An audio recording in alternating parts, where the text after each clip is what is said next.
سلامی لائنوں نے کیا کیا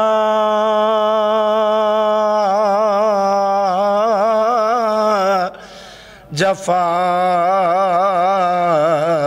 کی نشا کی ہویا مشکل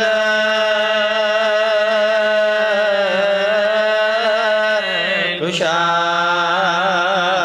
کی سلامی یا علی مدد۔ یا علی مدد۔ آج ہم غم، الم اور استقامت کے اظہار پر ایک گہرا جائزہ لینے جا رہے ہیں۔ جی۔ ہمارے پاس ایک مرثیے کے کچھ اشعار ہیں۔ عنوان ہے فاطمہ کے زخم، ایک کربلا کا نوحہ۔ تو ہمارا مقصد صرف اس تاریخی واقعے کو یاد کرنا نہیں، بلکہ یہ سمجھنا ہے کہ شاعری کیسے دکھ، صبر اور شناخت کو نسل در نسل زندہ رکھتی ہے۔ بالکل، ایک بہت طاقتور ذریعہ ہے۔ جی، ہم دیکھیں گے کہ الفاظ کس طرح گہرے زخموں کو زبان دیتے ہیں۔ ہاں۔ تو آئیے اس کا آغاز کرتے ہیں۔ پہلا ہی شعر ہمیں ظلم کی وسعت کا احساس دلاتا ہے۔ جی۔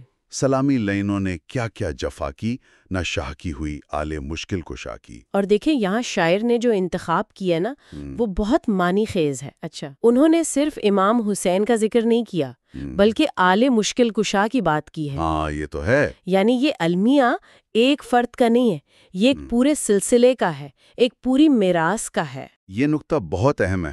جب ہم مشکل کشا کا لقب سنتے ہیں تو ذہن میں حضرت علی کی ذات آتی ہے۔ جی، جو دوسروں کی مشکلیں حل کرنے والے تھے۔ بالکل، لیکن یہاں شاعر ایک گہری ستم ظریفی کی طرف اشارہ کر رہا ہے نا؟ جی جی۔ کہ دنیا کی مشکلیں حل کرنے والے کا اپنا خاندان تاریخ کی سب سے بڑی مشکل سے دوچار ہے۔ یہ تضاد پہلی ہی سطر میں دکھ کی شدت کو کئی گنا بڑھا دیتا ہے۔ بالکل۔ اور شاعر ہمیں بتا رہا ہے کہ یہ کہانی صرف میدان جنگ کی نہیں، اس کی جڑیں بہت گہری ہیں۔ اچھا۔ اور ان جڑوں کو سمجھنے کے لیے وہ ہمیں کربلا سے بھی پہلے لے جاتا ہے، مدینے میں ایک گھر کے اندر۔ اور اسی لیے اگلے اشعار حضرت فاطمہ کی شخصیت پر ہیں۔ جی، جو اس المیے کا روحانی مرکز ہیں۔ نہ چھوٹی دم مرگ تک فاطمہ سے، اطاعت علی کی، عبادت خدا کی۔ اور پھر ان کی ذاتی مشقت کا ذکر جو بہت ہی ایک انسانی سطح پر کیا گیا ہے۔ جی۔ رہے ہاتھ چکی سے مجروح دونوں، یہ حالت تھی مخدومہ آسیہ کی۔ صحیح۔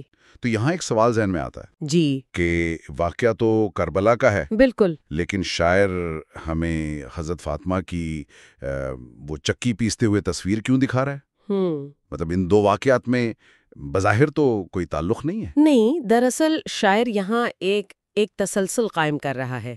وہ یہ دکھا رہا ہے کہ اس خاندان پر آزمائشوں کا سلسلہ کربلا سے شروع نہیں ہوا۔ اچھا، تو یہ ایک لمبی کہانی ہے۔ یہ صبر اور قربانی کی ایک بہت طویل داستان ہے۔ جی۔ اور حضرت فاطمہ کی عبادت اور اطاعت کو ان کی جسمانی مشقت کے ساتھ جوڑنا، یہ ایک بہت گہرا پیغام دیتا ہے۔ یعنی یہ دکھانا مقصود ہے کہ ان کی عظمت صرف آسمانی نہیں تھی بلکہ بہت زمینی اور انسانی بھی تھی۔ بالکل۔ چکی سے مجروح ہاتھ کی تصویر، یہ تو گھر کے اندر کی روزمرہ کی جدوجہد ہے۔ جی، اور یہی اس تصویر کی طاقت ہے۔ یہ ایک ایسی تصویر ہے جس سے ہر انسان، ہر عورت تعلق محسوس کر سکتی ہے۔ صحیح۔ چکی پیستے زخمی ہاتھ ان کی زندگی کی اس حقیقت کی علامت ہے کہ انہوں نے آرام پر اپنی ذمہ داریوں کو ترجیح دی۔ شاعر ہمیں بتا رہا ہے کہ کربلا میں جو صبر نظر آیا، اس کی تربیت اسی گھر میں ہو رہی تھی۔ بالکل اسی چکی کے گرد ہو رہی تھی۔ یہ اس المیے کا پس منظر ہے۔ واہ، صبر اور مشقت کی یہ جو تصویر آپ نے بیان کی، یہ تو پس منظر تھا۔ جی۔ اب شاعر ہمیں سیدھا کربلا کے میدان میں لے جاتا ہے، جہاں یہی صبر ایک بالکل مختلف شکل میں نظر آتا ہے، ایک مکالمے کی شکل میں۔ منظر کربلا کے بعد کا ہے، جب خیمے لوٹے جا رہے ہیں۔ جی، یہ کہتی تھی بنت علی وقت غارت، کچھ اے شمر قیمت نہیں اس ردا کی۔ ایک قیدی شہزادی جس کا سب کچھ لٹ چکا ہے، وہ ایک معمولی پرانی چادر کے لیے بحث کر رہی ہے۔ جی۔ ایک لٹی پوٹی خاتون کے لیے ایک چادر کی کیا اہمیت ہو سکتی ہے؟ آپ کا سوال ہی اس منظر کے مرکز میں ہے۔ یہاں ردا یا چادر وہ صرف ایک کپڑا نہیں ہے، تو پھر کیا ہے؟ وہ شناخت ہے، عزت ہے، پردہ ہے اور سب سے بڑھ کر ورثہ ہے۔ اچھا، تو یہ صرف سر ڈھانپنے کی بات نہیں بلکہ اپنی تاریخ کو تھامے رکھنے کی کوشش ہے۔ بالکل، اور دیکھیں وہ دلیل کیا دیتی ہیں۔ ہاں، وہ یہ نہیں کہتی کہ یہ میری ضرورت ہے، نہیں، بلکہ وہ اس چادر کا تعارف کرواتی ہے۔ میرے سر پہ للہ رہنے دو اس کو، کہ یہ کہنا چادر ہے خیر النساء کی۔ یعنی وہ بھیک نہیں مانگ رہی، وہ اپنے مقدس ورثے کا اعلان کر رہی ہیں۔ ہیں۔ وہ شمر کو بتا رہی ہیں کہ تم جسے ایک بوسیدہ کپڑا سمجھ رہے ہو نا، وہ میری ماں سیدۃ النساء العالمین یعنی حضرت فاطمہ کی نشانی ہے۔ واہ، یعنی یہ التجا میں چھپا ہوا ایک اعلان ہے۔ جی یہ کمزوری کا لمحہ نہیں بلکہ طاقت کا ایک مظاہرہ ہے۔ بالکل، وہ کہہ رہی ہیں کہ اس چادر کی مادی قیمت کچھ بھی نہیں، لیکن اس کی روحانی اور علامتی قیمت کائنات سے زیادہ ہے۔ یہ ظلم کے سامنے ایک روحانی اور نفسیاتی مزاحمت ہے۔ بے مثال لمحہ ہے۔ وہ کہہ رہی ہیں کہ تم میرے بھائیوں کو قتل کر سکتے ہو، میرے خیمے جلا سکتے ہو، مجھے قیدی بنا سکتے ہو، لیکن تم مجھ سے میری شمرت نہیں چھین سکتے، اور میری شناخت میری ماں سے ہے۔ اس ایک چادر میں نسلوں کی عظمت اور تقدس پوشیدہ ہے۔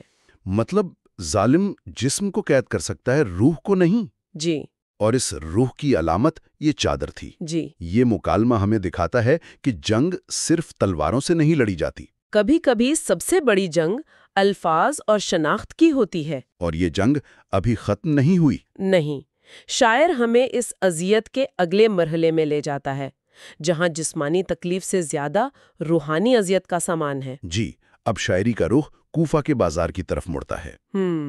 ایک ایسا شہر جہاں کبھی ان کے والد کی حکومت تھی، آج وہیں انہیں قیدی بنا کر گھمایا جا رہا ہے۔ اور وہاں کے لوگ تماشائی بنے ہوئے ہیں۔ اور وہ ہنس رہے ہیں۔ تماشائی کہتے تھے کوفے میں ہنس کر، یہ سر ننگے زینب ہیں قدرت خدا کی۔ یہ طنز سوچے کتنا تکلیف دہ ہوگا کہ کل کی شہزادی آج اس حال میں ہے، اور لوگ اسے قدرت خدا کہہ کر مذاق اڑا رہے ہیں۔ یہاں ظلم کا مقصد صرف جسمانی تکلیف دینا نہیں تھا، تو پھر کیا تھا؟ مقصد روح کو توڑنا تھا، شناخت کو مٹانا تھا، عزت کو سرعام نیلام کرنا تھا۔ یہ نفسیاتی جنگ کا عروج ہے۔ باہر سے دیکھنے والوں کو تو بس ایک قیدی سر برہنہ عورت نظر آ رہی ہے، جی، لیکن شاعر فوراً ہمیں یاد دلاتا ہے کہ یہ کون ہے۔ اور وہ یاد دہانی وہ ایک ایسے موازنے سے کرائی گئی ہے جو دل چیر کر رکھ دیتا ہے۔ بالکل، اسی طنز کے فوراً بعد شاعر کہتا ہے، اٹھا رات کو جس کی ماں کا جنازہ، وہ دن کو محتاج ہے ایک ردا کی۔ یہ تضاد یہ کتنا گہرا ہے۔ ایک طرف ماں کا جنازہ رات کی تاریکی میں اٹھایا گیا، تاکہ ان کی حرمت اور پردے پر کوئی آنچ نہ آئے، اور دوسری طرف بیٹی دن کے اجالے میں ہزاروں کی بھیڑ میں سر برہنہ کھڑی ہے۔ یہ صرف دو واقعات کا موازنہ نہیں ہے، یہ دو اقدار کا تصادم ہے۔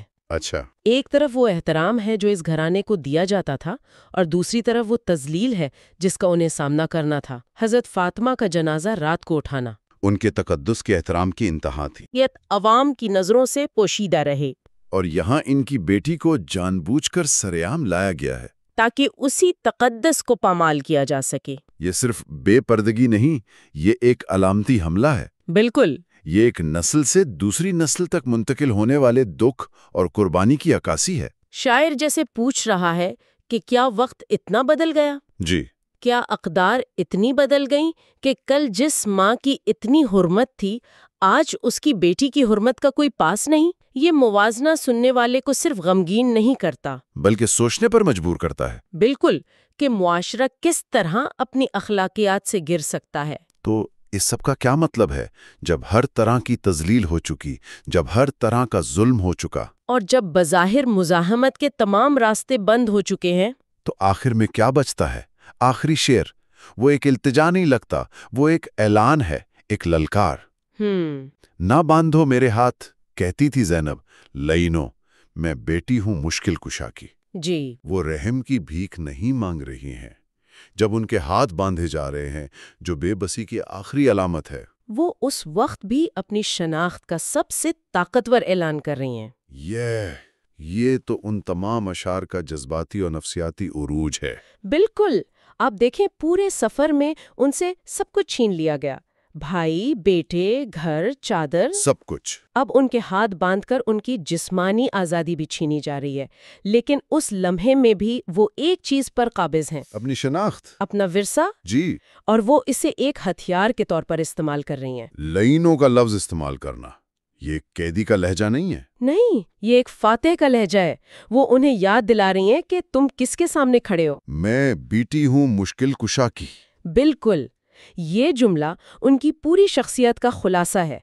وہ یہ نہیں کہتی کہ میں نبی کی نواسی ہوں یا فاطمہ کی بیٹی ہوں، وہ اپنے باپ کا حوالہ دیتی ہیں۔ مشکل کشا کا۔ جی، مشکل کشا کا، شاید اس لیے کہ اس وقت انسانیت سب سے بڑی مشکل میں تھی، اور وہ یاد دلا رہی تھی کہ میں اس باپ کی بیٹی ہوں جو مشکلیں حل کرتا تھا، اور میں اس ورثے کو لے کر کھڑی ہوں۔ تو شاعری ان کی تعریف ان کے حالات سے نہیں کر رہی، نہیں، بلکہ ان کے کردار اور ورثے سے کر رہی ہے۔ وہ قیدی نہیں ہے، وہ سربراہانہ نہیں ہے، وہ بے بس نہیں ہے، وہ علی کی بیٹی ہیں۔ یہ غم کے اندر استقامت کا سب سے بڑا اظہار ہے۔ یہ اس بات کا ثبوت ہے کہ جسمانی شکست کے باوجود ان کی روح ناقابل شکست ہے۔ یہ الفاظ صرف ایک بیان نہیں ہے، بلکہ آنے والی نسلوں کے لیے ایک منشور ہے کہ مصیبت جتنی بھی بڑی ہو، اپنی شناخت اور اپنے اصولوں پر قائم رہنا ہی اصل فتح ہے۔ یعنی سب کچھ لٹانے کے بعد بھی جو چیز باقی رہتی ہے وہ آپ کی شناخت ہے۔ آج ہم نے دیکھا کہ یہ مرثیہ کس طرح ذاتی مکالموں، گہری علامتوں جیسے ردا اور نسلوں کے درمیان موازنے کا استعمال کرتے ہوئے غم، صبر اور نہ ٹوٹنے والی شناخت کی ایک لافانی کہانی بیان کرتا ہے۔ جی، یہ اس بات کا جائزہ تھا کہ دکھ کا اظہار صرف خاموشی یا آنسوؤں سے نہیں ہوتا، بلکہ کبھی کبھی بہادر الفاظ اور اپنے ورثے پر فخر سے بھی ہوتا ہے۔ بالکل۔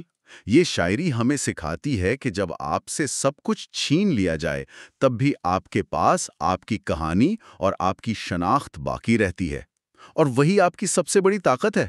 اور یہاں ایک آخری خیال یہ ہے کہ یہ اشعار صرف کتابوں میں پڑھنے کے لیے نہیں لکھے گئے۔ نہیں، یہ تو ایک زندہ روایت ہے۔ جی، یہ مجلسوں میں اجتماعی طور پر پڑھے اور سنے جانے کے لیے تخلیق ہوئے ہیں۔ تو اس سے ایک سوال پیدا ہوتا ہے نا کہ جب ایک قوم اس طرح کے گہرے اجتماعی دکھ کو بار بار نسل در نسل سنتی اور بیان کرتی ہے تو اس سے اس کی اجتماعی یادداشت اور شناخت کیسے تشکیل پاتی ہے؟ بہت گہرا سوال ہے۔ اجتماعی صدمے سے گزرنے اور اسے ایک بامانی روایت میں زندہ رکھنے میں فن کا، خاص طور پر شاعری کا کیا کردار ہے؟ یہ صرف ایک کہانی نہیں ہے، یہ ایک زندہ تجربہ ہے، جی، جو ہر نسل کو اپنے ورثے سے جوڑتا ہے اور انہیں بتاتا ہے کہ استقامت کا مطلب کیا ہے۔ اللہم لعن قتلۃ فاطمہ سلام اللہ علیہا۔ اللہم صلی علی محمد و آل محمد و عجل فرجا۔